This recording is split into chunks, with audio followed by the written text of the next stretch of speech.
aqui, com essa água super verde e aquele monte de mato verde inabitado maravilhoso ali, chama-se Barra da Lagoa. E a gente tá aqui hoje catando concha. Mas não é só isso. Não só isso.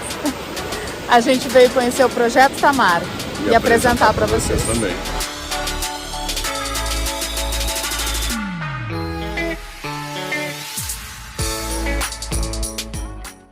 Então a gente finalmente chegou aqui no Projeto Tamar. Depois vocês viram a praiazinha que a gente estava aqui, a gente chegou um pouquinho adiantado para visitar a praia. E a gente está aqui com o Daniel, que ele é o responsável pelo setor de visitação aqui do projeto. E ele trabalha aqui há 10 anos, né? Isso mesmo, 10 anos já. Então, cara, vamos ver, vamos dar uma olhadinha aqui. A gente tem 4 espécies das 5 espécies ameaçadas no Brasil, que seriam... A tartaruga verde, oliva, de pente e cabeçuda. A única que a gente não tem hoje é a tartaruga de couro. Vamos começar pela pente, então, que ela já está aqui do ladinho. E elas são as mais novas, né? Isso, elas têm 9 anos, né? São animais que são criticamente ameaçados de extinção e são bem bonitas, né? São animais bem bonitos. A tartaruga de pente é uma espécie de tartaruga marinha ameaçada de extinção devido à sua pesca ilegal para o comércio de seu casco.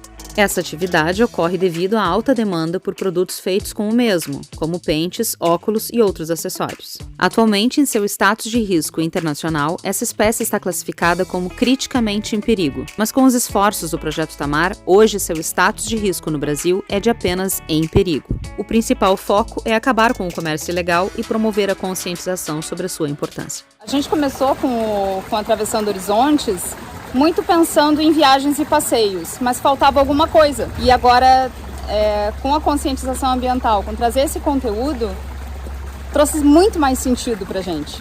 Então a gente está imerso nessas situações. Então, Daniel, conta um pouquinho pra gente como é que funciona o Projeto Tamar. O Projeto Tamar é uma fundação, né? É uma fundação de direito privado, não tem fins lucrativos. Então toda a renda que a gente recebe, ela é revertida para ações de pesquisa e conservação. Então hoje a gente tem 23 bases em todo o Brasil, né? E o nosso intuito é proteger as 5 espécies de tartarugas marinhas que ocorrem aqui no Brasil. Né? Então a gente tem parte de educação ambiental, de inclusão social e a parte toda de pesquisa, que a gente engloba tudo isso para a proteção dos animais que são ameaçados de extinção. E de levar a conscientização ambiental para todo mundo que possa ajudar de alguma forma. Exatamente. A gente sempre brinca que a gente quer trabalhar com animais, mas para proteger os animais a gente tem que trabalhar com gente, né? Então conscientizando, educando é a maneira que a gente vai conseguir passar a nossa mensagem e conseguir proteger realmente essas espécies. E os resultados são, em média, 43 milhões de tartarugas marinhas protegidas, recuperação de 4 espécies, 23 locais em 8 estados brasileiros, proteção de mais de 25 mil ninhos, coleta de dados por mais de 40 anos e mais de 1.800 empregos, além de 1 milhão de visitantes anuais.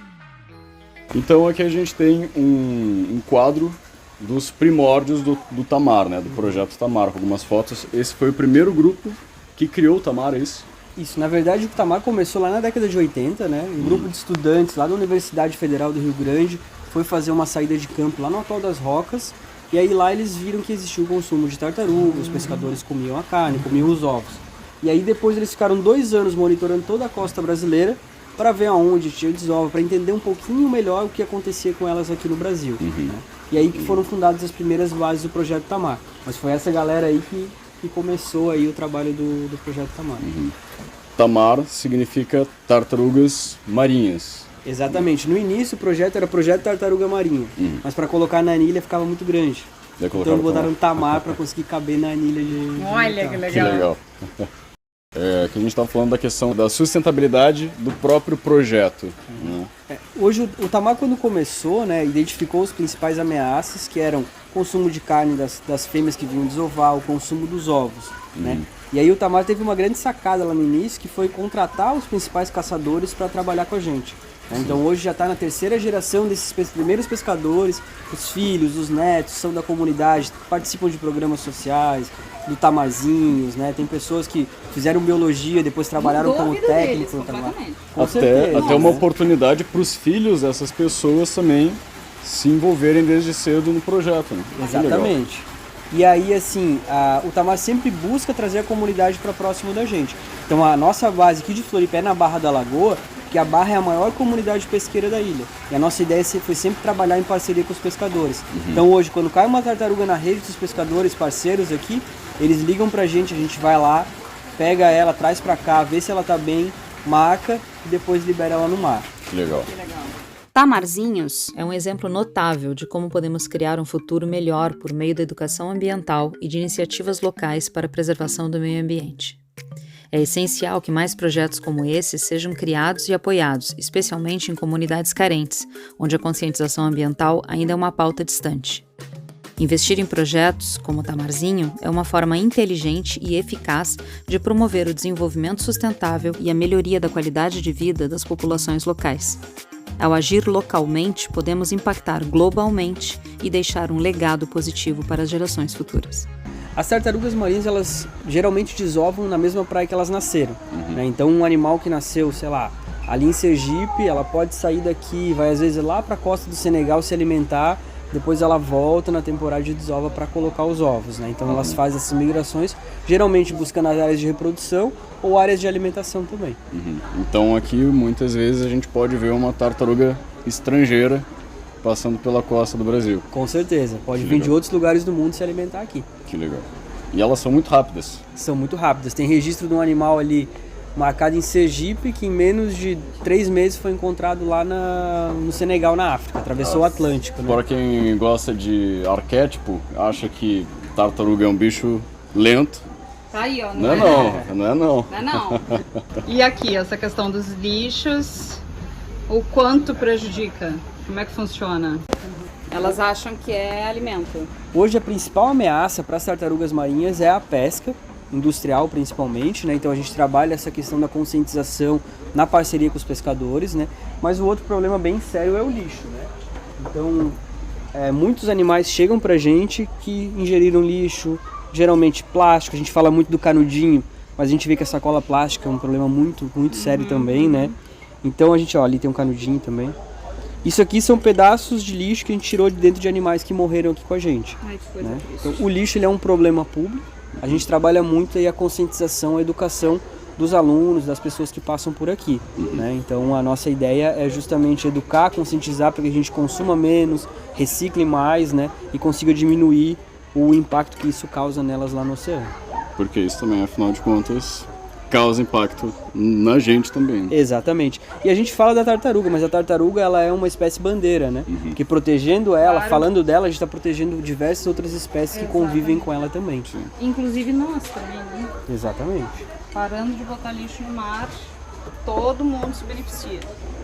E esse potinho aqui é que elas conseguiram expelir para fora, né? Isso, esse é um animal que a gente conseguiu soltar, um só, e ela conseguiu botar tudo isso pra fora. Nossa. É muito raro disso acontecer, porque é muito lixo, né, e ela conseguiu botar tudo pra fora. Geralmente ela não consegue colocar, vai ficando doente e acaba morrendo aqui com a gente. Né? E se tem um processo que estimule ela a colocar para fora. A gente tenta manter ela hidratada, né, a gente faz diversos procedimentos ali no centro veterinário, mas muitas vezes quando o animal está impactado pelo lixo, ela já chega muito mal pra gente. Então é muito difícil de reabilitar um animal desse. Um animal que chegou afogado, ela chega, a gente consegue às vezes fazer um tratamento rápido e consegue reverter. Sim. No caso delas, ela está muito tempo com lixo no intestino, no estômago, ela chega muito doente. Então, às vezes chega aqui já praticamente É um processo morrendo, que vai né? degradando a saúde dela. Né? Exatamente. Consciência aí, povo. Segundo National Geographic, aproximadamente 8 milhões de toneladas de plástico são jogadas nos oceanos todos os anos, e mais de 90% das aves marinhas possuem resíduos plásticos em seu trato digestivo. Em relatório do Fórum Econômico Mundial, estima-se que em até 2050 haverá mais plástico nos oceanos do que peixes.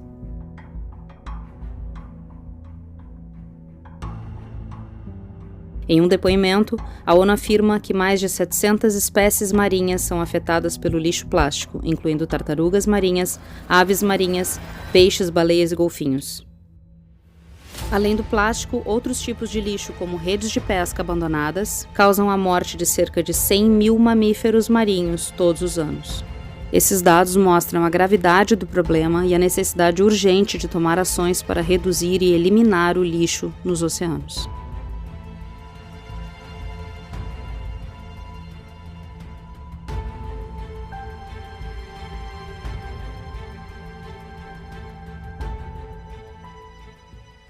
A gente tem alguns tipos de pesca que interagem com as tartarugas e matam, né? No caso de uma pesca de emalha, que são vários animais que foram pegos numa rede e acabaram morrendo. Mas a gente tem alguns tipos de pescaria que elas interagem e elas não ficam presas embaixo d'água, não se afogam. Então, o caso aqui, o cerco flutuante, é um tipo de pesca que tem aqui na Barra da Lagoa, né? A tartaruga entra junto com o peixe e ela fica nadando ali dentro. Ela consegue respirar. Aí a gente tem uma parceria com os pescadores que quando eles veem um animal lá, eles trazem pra gente avaliar se tá tudo bem, pra depois soltar. A gente tem um arrasto de praia também, que é muito comum aqui agora nessa época. Começa dia 1º de maio a safra da tainha e eles fazem o arrasto de praia. Eles vão com uma canoa, cercam o cardume e puxam a rede pra praia.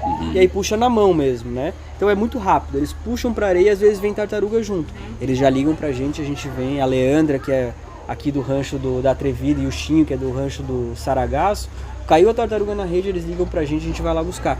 É muito legal porque a gente consegue ter um registro. Teve um animal que foi, em 5 anos, 7 vezes capturados aqui no Costão. Então é bem interessante, a gente viu o padrão de crescimento, viu que ela está se alimentando todos os anos aqui ainda, né?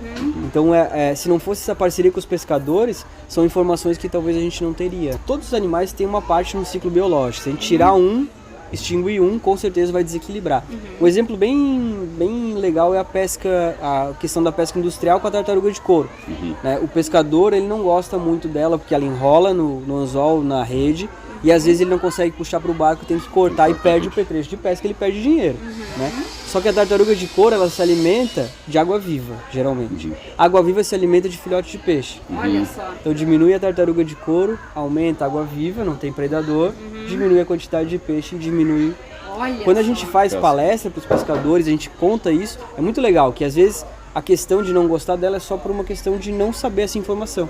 E aí é a partir desse momento que a gente consegue conversar, a gente tem parceria com o Instituto Federal de Santa Catarina e com a Marinha nos cursos de formação de pescadores, a gente fala isso para eles, a gente já consegue ter essa mudança de consciência. Eles começam a entender que ela é importante também, né? E aí a gente consegue aos pouquinhos ir mudando a consciência. É que tudo é uma consequência de muitas coisas, né? A pesca dela acaba influenciando também na pesca deles. Exatamente. A gente teve também um trabalho de muitos anos do Tamar, em parceria com o Centro de Pesquisa, com o CEPSU ali em Itajaí, que é para o uso do anzol circular na pesca de espinhel. Tá? Antigamente se usava o anzol J, aquele da esquerda, né? Esse aqui. E aí tem esse anzol que é um anzol circular, ele tem a fisga dele para dentro, ele é um pouco maior. Esse daqui ele diminui em até 60% a captura de tartaruga marinha na pesca de espinhel. Nossa. Porque consegue tirar da boca dela. Porque geralmente ele não fisga, né? Então aquele outro ela engole, pega no esôfago. Esse aqui com a fisga pra dentro, tu consegue puxar ele sem fisgar nela. Excelente. Evita que ela engula o anzol. Exatamente, ele é maior, fica mais na boca. Quando fisga na boca, nadadeira, então são lugares mais tranquilos, né? Entendi. A gente tem 5 espécies que ocorrem aqui no Brasil. Né? Então essa é a menor de todas, a tartaruga oliva. É uma espécie que ela desova principalmente no litoral de Sergipe. Se alimenta principalmente de camarão, né, de outros animaizinhos. Ela sofre um pouco com a pesca de arrasto de camarão. Né? Então o pessoal acaba pescando, ela está comendo os camarões, ela acaba caindo na rede também. Né? Esse é o tamanho máximo que ela chega? Esse é o tamanho adulto dela já. Tá. Né? Pode às vezes uma variação um pouquinho maior, um pouco menor, mas é mais ou menos. São cascos verdadeiros, tá? Pra quem tá na dúvida, porque eu tive essa dúvida. Essa aqui é a tartaruga verde, é a segunda maior espécie que a gente tem no Brasil. É aquela outra que a gente viu ali. Lá na frente, as duas da frente são essas duas. Tá. Né? Ela chega às vezes a 1 metro, 1,20 m de casco. Né? A gente mede o casco sempre, o comprimento dela é da ponta do casco até a pontinha. Embaixo, né? É o que a gente considera de tamanho. Se alimenta principalmente de algas. E no Brasil ela desova principalmente em Fernando de Noronha, Trindade, no Espírito Santo e no Atol das Rocas. Nossa, que legal. São animais. E que bonita. E aqui no sul é a espécie mais comum, né? A gente mais encontra ali Bombinhas, aqui em Floripa, toda essa região costeira a gente encontra mais animais juvenis, com 30, 40 centímetros. E elas vêm para pertinho da costa, a gente vê mais elas, porque elas se alimentam de alga. Então elas vêm para pertinho do costão se alimentar. Só vê aquela cabecinha ali. Exatamente, daí ela sofre muito com a pesca artesanal. Uma pesquinha de barco menor, que está mais próximo do costão. Aí a gente trabalha a conscientização dos pescadores. Legal. Com essas espécies. Essa já é a maior de todas. Cara, isso é monstruoso, gente. É a tartaruga de couro, ou tartaruga gigante, né? Justifica o nome, né? É de couro porque ela tem esse casco todo e por cima uma pele com bolinhas brancas, parece couro. Então se chama tartaruga de couro por isso. Na Argentina, no Uruguai, chamam de 7 quilhas, por causa das quilhas que ela tem no casco, né?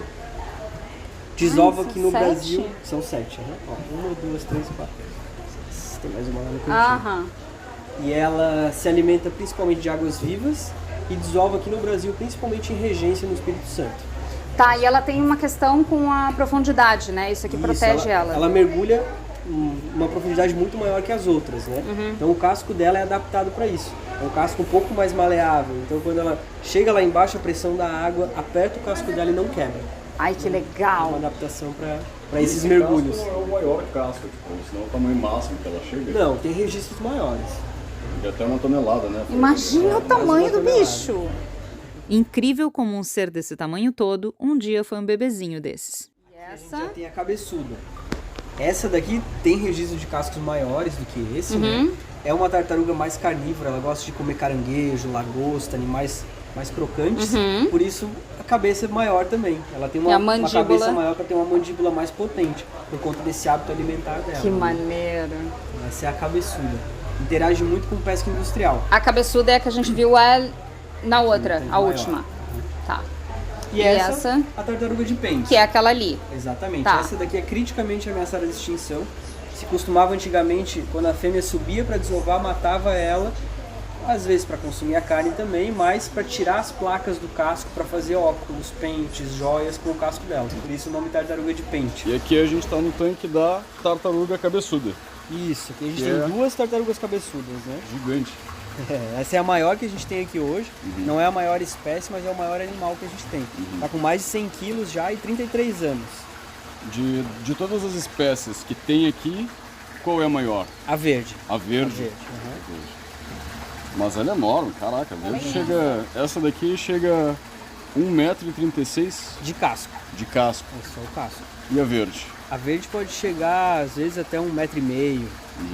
E pra saber se é fêmea ou macho é pelo tamanho da cauda, não é isso? Isso, o macho ele vai ter o rabo mais comprido do que a fêmea. A fêmea tem um rabo mais curtinho. Legal. Mas a gente não consegue ver isso desde filhote, só depois de uma certa idade que esse rabo se desenvolve. Então Né? não se sabe se é macho ou fêmea Até perto da idade reprodutiva. Olha esse bicho, mano. Essas aqui, elas são fêmeas. Essa aqui é fêmea. Essa aqui é fêmea. Essa aquela lá a gente Aquela não lá sabe ainda. vai ter um rabinho bem curtinho, né? Se fosse macho, o rabo seria bem maior. Né? E hoje, graças ao projeto Tamar, as tartarugas marinhas no Brasil têm uma chance maior de sobrevivência e preservação. Desde sua criação em 1980, as ações realizadas pelo projeto têm sido cruciais para a proteção e conservação desses animais marinhos em todo o litoral brasileiro. Os resultados positivos alcançados pelo projeto Tamar são inegáveis. Em cerca de 40 anos, já são mais de 45 milhões de tartarugas devolvidas ao mar. Esses números impressionantes mostram que as ações realizadas estão dando resultados crescentes e significativos. Além disso, o Projeto Tamar também contribui significativamente para a conscientização ambiental da população, recebendo cerca de 1,5 milhão de pessoas anualmente em seus centros de visitantes.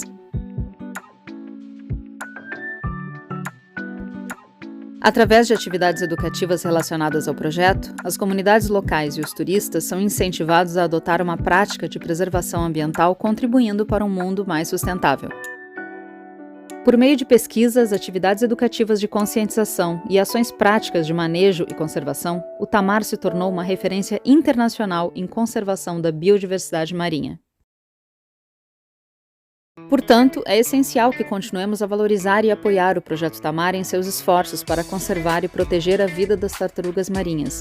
Afinal, a sobrevivência dessas espécies e a conservação dos nossos ecossistemas costeiros dependem da dedicação e do trabalho incansável de iniciativas como essa. Além de proporcionar um dia agradável em contato com a natureza, as visitas às bases do projeto oferecem uma oportunidade única de se informar sobre as ações realizadas pelo Tamar e de aprender como contribuir para a proteção dos animais e dos ecossistemas marinhos.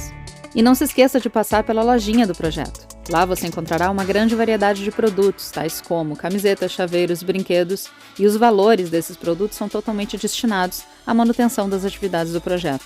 É uma forma prática e simples de contribuir para a causa. Portanto, que tal incluir uma visita ao Projeto Tamar em seu roteiro de viagem? Além de conhecer e explorar as belezas das praias brasileiras, você estará colaborando para uma causa nobre e essencial para a preservação da nossa biodiversidade.